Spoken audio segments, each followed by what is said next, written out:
Hello everyone, welcome back to my YouTube channel. This is part 2 of chapter 16, Law relating to patents. In the last video, we have covered everything till section 9, and in this video, we will begin with section 10. Section 10 कहता है कि कोई भी specification either provisional और complete invention को describe करेगी and वो begin होगी एक टाइटल के साथ जिसमें कि सब्जेक्ट मैटर स्पेसिफिकली इंडिकेट किया जाएगा.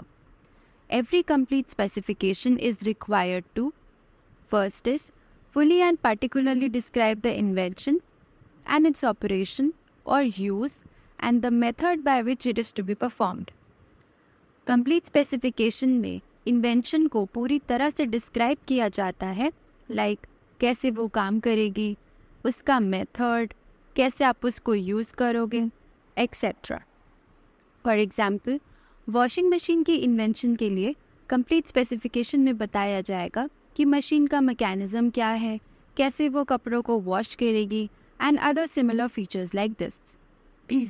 Second is disclose the best method of performing the invention which is known to the applicant and for which is entitled to claim protection. Best method disclosure, इसका key word होगा best method disclosure. Applicant को अपने invention को perform करने का सबसे best method disclose करना होगा जिसके लिए वो प्रोटेक्शन मांग रहा है. Third is end with a claim और claims defining the scope of the invention for which protection is claimed. And में क्लेम्स होनी चाहिए जो डिफाइन करेंगे कि इन्वेंशन का स्कोप क्या है एंड वो किस चीज़ के लिए प्रोटेक्शन मांग रहे हैं. फॉर एग्जाम्पल, वॉशिंग मशीन के इन्वेंशन में क्लेम में ये डिफ़ाइन किया जाएगा कि मशीन का यूनिक फीचर क्या है. For example, energy saving mechanism जिसके लिए वो पेटेंट क्लेम कर रहे हैं. And the last is be accompanied by an abstract to provide technical information on the invention. Last में एक शॉर्ट समरी प्रोवाइड करनी होगी जिसमें हम टेक्निकल इंफॉर्मेशन के डिटेल्स देंगे. कंट्रोलर एब्स्ट्रैक्ट को अमेंड कर सकता है ताकि थर्ड पार्टीज़ को इन्वेंशन के बारे में और बेटर इन्फॉर्मेशन मिल सके. एब्स्ट्रैक्ट का पर्पस ये है कि इन्वेंशन का एक concise and clear summary provide किया जाता है. तो अगर कंट्रोलर को लगता है कि ओरिजिनल एब्स्ट्रैक्ट सफिशिएंट नहीं है तो वो उसमें चेंजेस कर सकता है. Next is if the applicant mentions a biological material in the specification which may not be described in such a way as to satisfy the clauses A and B above, and if such material is not available to public, the application shall be completed by depositing the material to an international depository authority under the Budapest Treaty and by fulfilling the following conditions. जब आप patent के लिए application file करते हो और उस application में आपने किसी बायोलॉजिकल मटेरियल का मेंशन किया है तो उस मटेरियल को डिस्क्राइब करना इम्पॉर्टेंट है. बट कभी कभी आप उस मटेरियल को इतना क्लियरली डिस्क्राइब नहीं कर पाते हो कि वो ए एंड बी पॉइंट्स जो हमने अभी ऊपर पढ़े उसको फुलफिल कर सके जो पेटेंट स्पेसिफिकेशन के लिए ज़रूरी होते हैं. ऐसे केसेस में अगर वो बायोलॉजिकल मटेरियल पब्लिकली अवेलेबल नहीं है तो आपको उस मटेरियल को बुडापेस्ट ट्रीटी के अंडर एक इंटरनेशनल डिपॉजिटरी अथॉरिटी में डिपॉजिट करना होता है. ये डिपॉजिट करना एक मैंडेटरी स्टेप है और इसमें कुछ इंपॉर्टेंट कंडीशंस होती हैं. First is the deposit of the material shall be made not later than the date of filing patent application in India and a reference thereof shall be made in the specification within the prescribe period. सबसे पहला rule ये है कि biological material का deposit आपके patent application file होने के दिन तक ज़रूर हो जाना चाहिए. मतलब अगर आप 1 सितंबर को पेटेंट फाइल कर रहे हो तो उससे पहले या उसी दिन तक आपको वो मटेरियल डिपॉजिट करना होगा. इसके बाद आपको अपनी पेटेंट स्पेसिफिकेशन में प्रिस्क्राइब्ड पीरियड के अंदर उस डिपॉजिट का रेफरेंस देना होगा. फॉर एग्ज़ाम्पल, अगर आपने एक स्पेशल टाइप का माइक्रो ऑर्गेनिज्म का यूज़ किया है जो नेचुरली अवेलेबल नहीं है तो आपको उस माइक्रो ऑर्गेनिज्म को एक रिकॉग्नाइज्ड डिपॉजिटरी इंस्टीट्यूशन में डिपॉजिट करना पड़ेगा फिर आप अपनी स्पेसिफिकेशन में मेंशन करोगे कि XYZ इंस्टीट्यूशन में इस माइक्रो ऑर्गेनिज्म को डिपॉजिट किया गया है on 1 September, deposit number dash dash के साथ. Second is all the available characteristics of the material required for it to be correctly identified or indicated are included in the specification. आपको अपनी specification में उस material के सारे available characteristics लिखने होंगे जिससे वो करेक्टली आइडेंटिफाई किया जा सकता है. इसके साथ ही जहाँ मटेरियल डिपॉजिट किया गया है उस इंस्टीट्यूशन का नाम, address, deposit date and deposit number भी मेंशन करना ज़रूरी है. फॉर एग्जाम्पल, ये माइक्रो ऑर्गेनिज्म डिपॉजिट किया गया है नेशनल माइक्रोबियल कलेक्शन पुणे में, deposit number ABC 123 on 1 September 2024. Third point is, access to the material is available in the depository institution only after the date of the application for patent in India or if a priority is claimed after the date of priority. ये ensure किया जाता है कि जब तक आपका patent application India में file नहीं होती या अगर प्रायोरिटी डेट क्लेम की गई है तो प्रायोरिटी डेट के बाद तब तक किसी को भी उस मटेरियल का एक्सेस नहीं दिया जाएगा. फॉर एग्जांपल, अगर आपने 1 सितंबर को पेटेंट फाइल किया गया है तो उस डेट के बाद ही किसी और को वो माइक्रो ऑर्गेनिज्म डिपॉजिटरी इंस्टीट्यूशन से मिल सकता है. Last is disclose the source and geographical origin of the biological material in the specification when used in an invention. अगर आपने बायोलॉजिकल मटेरियल को अपने इन्वेंशन में यूज़ किया है तो आपको उसका सोर्स और जोग्राफिकल ओरिजिन भी स्पेसिफिकेशन में डिस्क्लोज करना होगा. फॉर एग्जांपल, ये माइक्रो ऑर्गेनिज्म हिमालय के एक स्पेसिफिक रीजन से लिया गया है. इस डिटेल प्रोसेस से इंश्योर किया जाता है कि इन्वेंशन के बायोलॉजिकल एस्पेक्ट्स को प्रॉपर्ली डॉक्यूमेंट किया गया है एंड जो भी इस इन्वेंशन को फ्यूचर में यूज़ करेगा उसके पास एक्यूरेट और कंप्लीट इंफॉर्मेशन होगी. Next topic is how a patent specification is prepared. Patent specification को एप्लीकेंट खुद या उसका रजिस्टर्ड और ऑथराइज्ड एजेंट प्रिपेयर कर सकता है. पेटेंट स्पेसिफिकेशन बेसिकली एक डिटेल्ड डॉक्यूमेंट होता है जो आपके इन्वेंशन को डिस्क्राइब करता है एंड इसमें कुछ इम्पॉर्टेंट चीज़ें इंक्लूड होती हैं. पेटेंट स्पेसिफिकेशन के कुछ मेन कंपोनेंट्स हैं. First is title of the invention. सबसे पहले आपको अपने इन्वेंशन का एक टाइटल देना होता है जो इसे टेक्निकल फील्ड को इंडिकेट करे. टाइटल से ही क्लियर हो जाना चाहिए कि इन्वेंशन किस एरिया में काम करता है. फॉर एग्जाम्पल, अगर आपने एक एनर्जी एफिशिएंट वॉशिंग मशीन का इन्वेंशन किया है तो टाइटल हो सकता है energy efficient washing machine with automatic water level detection. Second is prior art. इस सेक्शन में आपको बताना होता है कि आपके इन्वेंशन से पहले इस फील्ड में कौन सा एग्जिस्टिंग टेक्नोलॉजी या मेथड यूज़ होता था. फॉर एग्जाम्पल, पहले की washing machines fixed water level के साथ आती थी जो एनर्जी और वाटर दोनों का वेस्टेज करती थी. Third is drawbacks in the prior art. आपको बताना होता है कि पहले के मेथड्स में क्या क्या ड्रॉबैक्स थे, दैट इज़ क्या क्या उनमें कमियां थी. ये सेक्शन इसलिए इम्पॉर्टेंट होता है ताकि आपका इन्वेंशन का रेलेवेंस और नेसेसिटी दिखाया जा सके.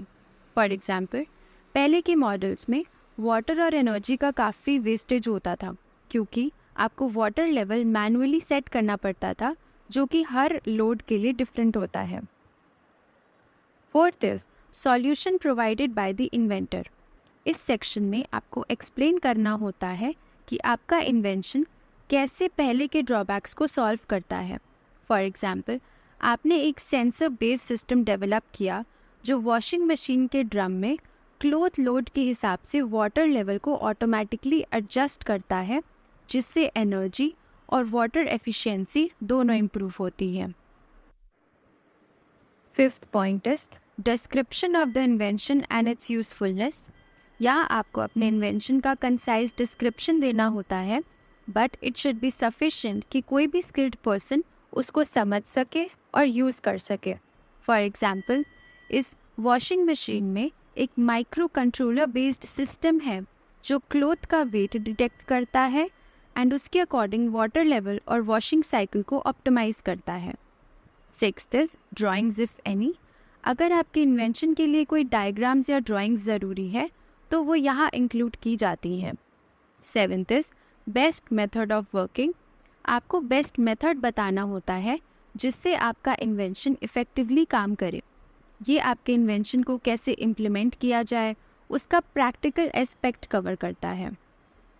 फॉर एग्ज़ाम्पल, बेस्ट मेथड ये है कि वॉशिंग मशीन को ऑटोमेटिक मोड में सेट किया जाए जिसमें वाटर लेवल और साइकिल टाइम ऑटोमेटिकली एडजस्ट होता है based on number of clothes.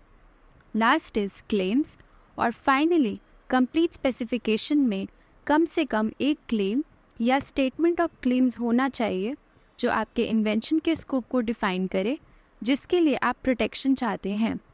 For example, मेरी क्लेम ये है कि sensor based automatic water level detection system washing machine के लिए यूनिक है और इससे एनर्जी और वाटर कंजर्वेशन दोनों होते हैं।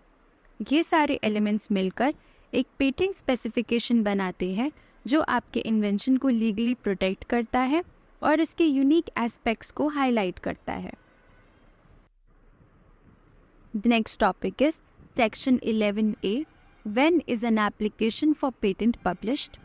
Every application for patent is published after expiry of 18 months from the date of its filing or priority date whichever is earlier.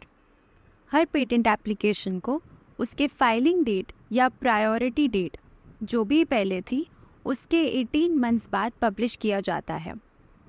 For example, अगर आपने 1 जनवरी 2023 को पेटेंट फाइल किया है तो ये 1 जुलाई 2024 को पब्लिश होगी। इसका मतलब ये है कि आपकी इन्वेंशन पब्लिक डोमेन में आने से पहले ऑलमोस्ट 1.5 ईयर्स तक के लिए कॉन्फिडेंशियल रहती है। However, following applications are not published. लेकिन कुछ सिचुएशंस ऐसी होती है जहाँ ये आपकी एप्लीकेशन पब्लिश नहीं करी जाती। First is application in which secrecy direction is imposed. अगर किसी एप्लीकेशन पर सीक्रेसी डायरेक्शन इम्पोज करी गई है तो उसे पब्लिश नहीं किया जाता। सीक्रेसी डायरेक्शन जनरली तब लगाई जाती है जब इन्वेंशन नेशनल सिक्योरिटी या पब्लिक इंटरेस्ट के लिए सेंसिटिव हो। फॉर एग्ज़ाम्पल, आपने एक नई टेक्नोलॉजी का इन्वेंट करा जो नेशनल सिक्योरिटी से रिलेटेड है। अगर गवर्नमेंट को लगता है कि इस इन्वेंशन का गलत यूज़ हो सकता है तो वो सीक्रेसी डायरेक्शन लगाते हैं जिससे कि एप्लीकेशन पब्लिश नहीं होती। Second is application which has been abandoned under section 9 subsection 1। अगर आपने एक प्रोविजनल एप्लीकेशन फाइल करी थी लेकिन 12 मंथ्स के अंदर आपने उसका कंप्लीट स्पेसिफिकेशन फाइल नहीं किया तो वो एप्लीकेशन अबैंडन मानी जाती है। ऐसे केसेस में भी वो एप्लीकेशन पब्लिश नहीं होती। Third is application which has been withdrawn 3 months prior to 18 months। अगर एप्लीकेंट ने अपनी एप्लीकेशन को 18 मंथ्स पूरे होने से 3 महीने पहले विड्रॉ कर लिया है तो वो एप्लीकेशन भी पब्लिश नहीं करी जाती। ये एक्सेप्शंस इंश्योर करते हैं कि सिर्फ वही पेटेंट एप्लीकेशंस पब्लिक डोमेन में जाए जो लीगली एक्टिव है और जिनके राइट्स पेटेंट होल्डर को मिलने वाले हैं। So let's summarise section 11A। When is an application for patent published? कोई भी पेटेंट एप्लीकेशन कब पब्लिश होती है? वो पब्लिश होती है फाइलिंग डेट या प्रायोरिटी डेट जो भी सबसे पहले थी उसके 18 मंथ्स के बाद। बट 3 ऐसे केसेस हैं जहाँ पे एप्लीकेशन पब्लिश नहीं होती है। फर्स्ट इज जिसमें सीक्रेसी डायरेक्शन इम्पोज हो। सेकंड, वो एप्लीकेशंस जो कि अबैंडन हो गई है क्योंकि आपने 12 मंथ्स के अंदर कंप्लीट स्पेसिफिकेशन फाइल नहीं करा है। एंड थर्ड इज जो एप्लीकेशंस विड्रॉन कर ली गई है 3 महीने पहले 18 मंथ्स के कंप्लीशन पे। फॉर एग्ज़ाम्पल, अगर आपके 18 मंथ्स कंप्लीट हो रहे थे दिसंबर में और आपने 3 महीने पहले दैट इज़ सितंबर में अगर आपने वो एप्लीकेशन विड्रॉ कर ली तो वो भी पब्लिश नहीं होती है। So we have 3 points here: secrecy direction, abandoned under section 9 and withdrawn 3 months prior to 18 months.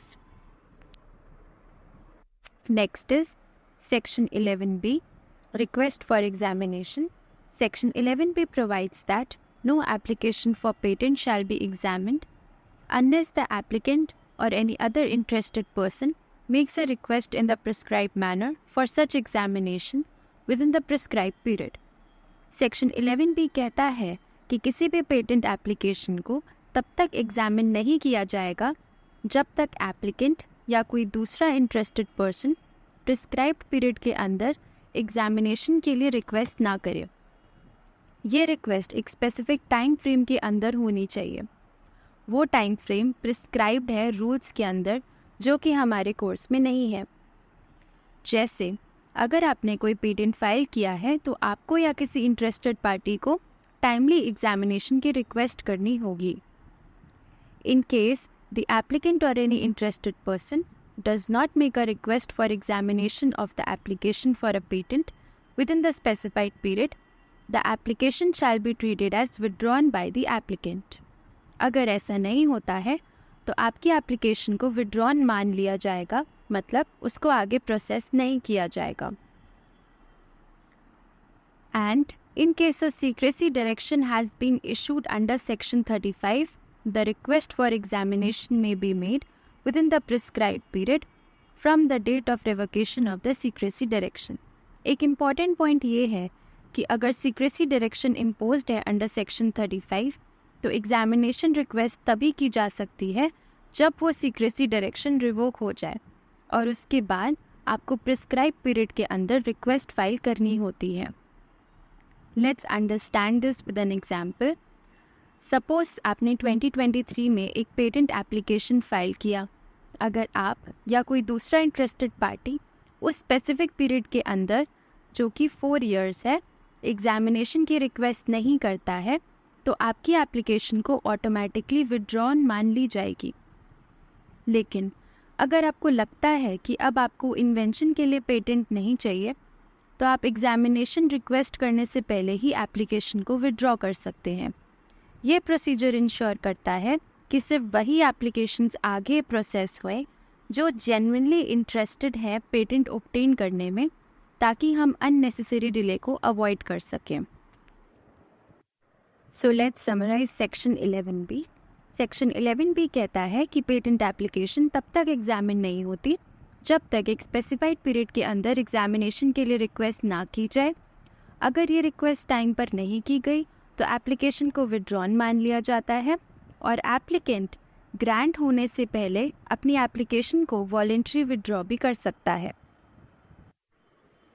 The next topic is Section 12, Examination of Application. It provides that when the request for examination has been filed in respect of an application for a patent, the application and specification and other documents related thereto shall be referred at the earliest by the controller to an examiner for making a report to him in respect of following matters. Section 12 कहता है कि जब आप patent के लिए request करते हैं for examination तो कंट्रोलर आपकी एप्लीकेशन को एक एग्जामिनर के पास भेजता है एंड एग्जामिनर कुछ इम्पॉर्टेंट पॉइंट्स को चेक करता है। First is whether the application and the specification and other documents are in accordance with the requirements of the Act and of any rules made thereunder. Examiner देखता है कि application और उसकी details act और rules के according है। जैसे अगर आपने एक new type of smart water bottle का पेटेंट अप्लाई किया है तो एग्जामिनर चेक करेगा कि आपकी एप्लीकेशन की सारी डिटेल्स सही हैं और वो रूल्स को फॉलो कर रही हैं। Second is whether there is any lawful ground of objection to the grant of patent in pursuance of the application. Examiner ये देखेगा कि पेटेंट ग्रांट करने के लिए कोई लीगल ऑब्जेक्शन तो नहीं है। फॉर एग्जाम्पल, अगर आपका smart water bottle technology already market में अवेलेबल है या वो कुछ ऐसा है जो कि बहुत ही ऑब्वियस है तो ये ऑब्जेक्शन रेज किया जा सकता है। The result of investigation made under section 13। Section 13 हम इसके बाद पढ़ेंगे। एग्जामिनर ये भी चेक करेगा कि आपकी इन्वेंशन यूनिक है और कोई सिमिलर टेक्नोलॉजी पहले से पेटेंटेड तो नहीं है। Last is any other matter which may be prescribed. कोई और स्पेसिफिक मैटर्स भी चेक किए जा सकते हैं जो रूल्स में प्रिस्क्राइब्ड हैं। फॉर एग्जाम्पल, सपोज एक स्मार्ट वाटर बॉटल का आपने पेटेंट अप्लाई किया है जो ऑटोमेटिकली वाटर का टेम्परेचर चेक करती है। तो जब आपकी एप्लीकेशन एग्जामिन होगी तो एग्जामिनर सबसे पहले देखेगा कि आपकी एप्लीकेशन और डॉक्यूमेंट्स सही से फाइल्ड हैं according to the act and the rules. फिर अगर बॉटल की टेक्नोलॉजी ऑलरेडी किसी और कंपनी के पेटेंट में है तो एग्जामिनर ऑब्जेक्शन रेज करेगा। फिर एग्जामिनर ये इंश्योर करेगा कि आपकी स्मार्ट बॉटल टेक्नोलॉजी पहले से पेटेंट नहीं हुई है और मार्केट में यूनिक है। दैट इज़ वो पूरी अपनी इन्वेस्टिगेशन करेगा अकॉर्डिंग टू सेक्शन 13 एंड कोई और रूल्स जो भी एप्लीकेबल हैं वो उनको भी चेक करेगा। ये रिपोर्ट कंट्रोलर को सबमिट की जाती है जो कि फिर डिसाइड करता है कि पेटेंट ग्रांट होगा या नहीं होगा। I have made a small diagram for you to remember it easily. So, section 12 में कंट्रोलर एग्जामिनर को एप्लीकेशन देगा और एग्जामिनर 4 चीज़ें कंसिडर करेगा। सबसे पहले कि वो रिक्वायरमेंट्स ऑफ द एक्ट और रूल्स के अकॉर्डिंग है। सेकंड, कोई लॉफुल ग्राउंड ऑफ ऑब्जेक्शन तो नहीं है। थर्ड, इन्वेस्टिगेशन का result under section 13 and fourth, कोई भी अदर मैटर। उसके बाद एग्जामिनर कंट्रोलर को रिपोर्ट देगा एंड कंट्रोलर फिर या तो उसको एक्सेप्ट कर सकता है, रिफ्यूज़ कर सकता है अंडर सेक्शन 15 या फिर अमेंड कर सकता है under section 14। The next topic is search for anticipation by previous publication and by prior claim. Let's read what is given in the book. Section 13, dealing with search for anticipation by previous publication and by prior claim, provides that the examiner to whom application for a patent is referred shall make an investigation for the purpose of ascertaining whether the invention, so far as claimed in any claim of the complete specification. Then we have 2 points. So, under section 13, जब एक patent application की examination होती है तो examiner ये check करता है कि जो इन्वेंशन आपने क्लेम किया है वो पहले से किसी पब्लिकेशन या पेटेंट क्लेम में ऑलरेडी मेंशन तो नहीं है। This process is called anticipation. So the first point is has been anticipated by publication before the date of filing of applicant complete specification. Examiner देखेगा कि क्या आपकी इन्वेंशन पहले से किसी पब्लिकेशन में अवेलेबल थी या नहीं। फॉर एग्जाम्पल, अगर आपने एक new type of water bottle के लिए पेटेंट अप्लाई करा है तो एग्जामिनर ये चेक करेगा कि क्या इस वाटर बॉटल के डिज़ाइन या टेक्नोलॉजी के बारे में पहले से किसी बुक, जर्नल या आर्टिकल में पब्लिश तो नहीं हुआ है। Second point is claimed in any claim of any other complete specification published on or after the date of filing the applicant's complete specification, being a specification filed in pursuance of an application for a patent made in India and dated before or claiming the priority date earlier than that date. Examiner देखते हैं कि क्या आपकी invention किसी दूसरे patent में already claim की गई है या नहीं। फॉर एग्जाम्पल, अगर आपका वाटर बॉटल डिज़ाइन ऑलरेडी किसी और पेटेंट में डिस्क्राइब्ड है तो ये प्रायर क्लेम के अंडर आएगा। The examiner shall make such investigation for the purpose of ascertaining whether the invention so far as claimed in any claim of complete specification has been anticipated by publication in India or elsewhere in any document other than those mentioned in section 13 subsection 1 before the date of filing of the applicant's complete specification. Examiner ये भी check करेगा कि आपकी invention किसी और document में publish तो नहीं है जो सेक्शन 13 सबसेक्शन 1 में मेंशन नहीं है, चाहे वो इंडिया में हो या बाहर। ये इंश्योर करता है कि आपकी इन्वेंशन ट्रूली न्यू है। In case the complete specification has been amended before the grant of the patent, the complete specification shall be examined and investigated in the like manner as the original specification. अगर application के दौरान आपने अपनी specification को amend किया है तो examiner amended version को भी पुराने वर्जन की तरह थॉरली चेक करेगा। Let's understand it with an example. Suppose आपने एक इनोवेटिव स्मार्ट वॉच डिज़ाइन के लिए पेटेंट अप्लाई किया है जो ऑटोमेटिकली हेल्थ मैट्रिक्स ट्रैक करती है। एग्जामिनर इसमें 4 चीज़ें देखेगा। सबसे पहले एग्जामिनर देखेगा कि आपका स्मार्ट वॉच का डिज़ाइन या टेक्नोलॉजी किसी पहले से पब्लिश्ड पेपर या आर्टिकल में मेंशन तो नहीं है। फिर एग्जामिनर चेक करेगा कि किसी और एग्जिस्टिंग पेटेंट में similar smart watch technology claim तो नहीं करी गई है।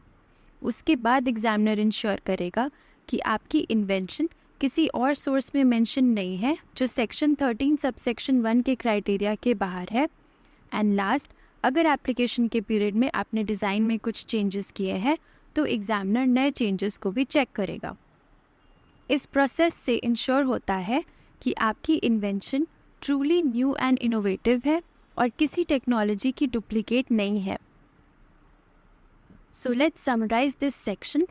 सेक्शन 13 में हमने पढ़ा कि पेटेंट एप्लीकेशन के एग्जामिनेशन में एग्जामिनर 4 चीज़ें चेक करता है। First is publication check. Examiner ये देखता है कि आपकी इन्वेंशन किसी पुरानी पब्लिकेशन में तो नहीं लिखी गई है। Second is prior patent claim. Examiner ये भी चेक करेगा कि आपकी इन्वेंशन पहले से किसी और पेटेंट में क्लेम तो नहीं करी गई है।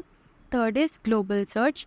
सिर्फ इंडिया ही नहीं, एग्जामिनर ग्लोबली चेक करेगा कि आपकी इन्वेंशन किसी भी डॉक्यूमेंट में पहले से मेंशन तो नहीं है। And fourth, amended specification. अगर आपकी पेटेंट स्पेसिफिकेशन ग्रांट से पहले अमेंड की गई है तो उस अमेंडमेंट को भी थॉरली इन्वेस्टिगेट किया जाएगा। सो सेक्शन 13 में 4 पॉइंट्स है: publication check, prior patent claim, global search and amended specifications. Next topics are section 14 and section 15। Section 14 में है consideration of the report of examiner by the controller and section 15 is power of the controller to refuse or require amended application in certain matters। पिछले sections में हमने ये discuss किया था कि examiner जो भी रिपोर्ट बनाता है उसको कंट्रोलर के पास भेजता है, जिससे कि ये देखा जा सके कि एप्लीकेशन, स्पेसिफिकेशन और डॉक्यूमेंट्स एक्ट के प्रोविजंस के अकॉर्डिंग है या नहीं। अब इस सेक्शन में हम ये समझ रहे हैं कि अगर एग्जामिनर की रिपोर्ट में कुछ ऐसी चीज़ें हैं जो एप्लीकेंट के अगेंस्ट हैं तो कंट्रोलर का क्या रोल है। फॉर एग्ज़ाम्पल, एक स्टूडेंट ने अपना होमवर्क सबमिट किया और टीचर जो कि एग्ज़ामिनर है उसने उसमें कुछ गलतियां या मिसिंग पॉइंट्स देखे, तो टीचर जो कि एग्ज़ामिनर है वो अपनी रिपोर्ट प्रिंसिपल को देगा। Principal is controller. प्रिंसिपल फिर ये डिसाइड करता है कि स्टूडेंट को अपना होमवर्क दोबारा करने का चांस देना चाहिए या नहीं। सो अंडर सेक्शन 14 अगर एग्जामिनर की रिपोर्ट में कुछ ऑब्जेक्शंस हैं तो कंट्रोलर उस रिपोर्ट का जिस्ट या समरी एप्लीकेंट को भेजता है। एप्लीकेंट को अपनी बात समझाने की एक अपॉर्चुनिटी दी जाती है। मतलब अगर स्टूडेंट के होमवर्क में कुछ गलतियां हैं तो प्रिंसिपल पहले उसे बताएगा कि क्या गलत है और फिर स्टूडेंट को अपना होमवर्क ठीक करने का चांस दिया जाएगा।